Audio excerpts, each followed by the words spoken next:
kdybych měl jí něco odkázat, tak jí řeknu, že ji moc miluju a že se těším na to, že bude moje žena. Já si pamatuju, že jsem ji poprvé zaregistroval v prváku na angličtině, když se jí ptala učitelka, jaký je to na Slovensku, tak jsem si říkal, že to je hezká holka. Ze začátku bych řekl, že to nebyla úplně láska na první pohled, ale spíš taková studijní rivalita. Pepa, jelikož byl v tom nulťáku, tak měl už hodně věcí napřed, uměl jako strašně moc věcí, třeba anatomii. A Paťce se tomu nelíbilo, protože aspoň podle toho, co Pepa říkal, to byla trošku šprtka. Vždycky volala domů a říkala, ten houfek zase všechno věděl. Ale jak už to bývá, co začíná soutěživostí, může skončit láskou. Spomínam si na môj prvý dojem na Pepu. My sme sa stretli, keď sme študovali na vysokej škole v Plzni a vôbec sme sa nemali radi. My sme sa priamo akože na začiatku neznášali, teda aspoň ja jeho. To bolo také, že som strašná perfekcionistka a on všetko v škole vedel, takže to bolo vlastne také, že pre mňa to bol niekto, kto je pre mňa prekážka v tom byť najlepšia. Ale postupne vlastne som spoznala to, že je to skvelý človek a zamilovala som sa do neho. Keď som prvýkrát cítila, že Pepa je ten pravý, tak to bolo divné, pretože ja som pred ním vlastne ešte nikdy nebola tak zamilovaná. To bol pre mňa taký nepoznaný pocit, že sa mi až chvel žalúdok.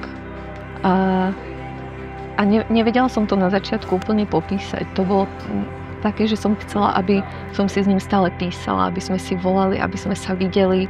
Proste niečo krásne. Já to popíšu tak, že vřelá důvěra.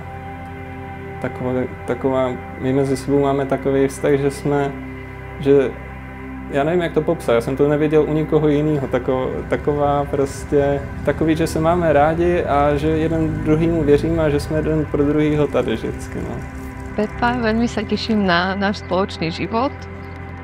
Som rada, že si spolu budeme môcť založiť rodinu a nemôžem si predstaviť nikoho lepšieho, koho by som si mohla vziať. Josef chodil po světě, až potkal Patricii a až řekl jo. Patricie chodila po světě a v jednom okamžiku řekla jo. Láska je ale rozhodnutí, protože jsem si vybral, s kým chci být šťastný. Když to mluvíme takhle partnersky. Takže Josef si vybral svoje štěstí tady v Patricii. On si nevybral jako štěstí, že ona ho udělá šťastným. On si vybral svoje štěstí. A ona si vybrala teda taky svoje štěstí. To je láska. Láska totiž vždycky chce být sdílená. Láska se nikdy neuzavře do sebe. Ona chce komunikovat. Či to je velmi podstatný moment. Já bych vám lásku rád teďko vložil do srdce v jednom modu, který mám moc rád. Prosím tě, Josefe, žij tak, aby se s tebou dobře žilo. Patricie, prosím, žij tak, aby se s tebou dobře žilo. Tobě samotné i Josefovi. To je projekt parádní.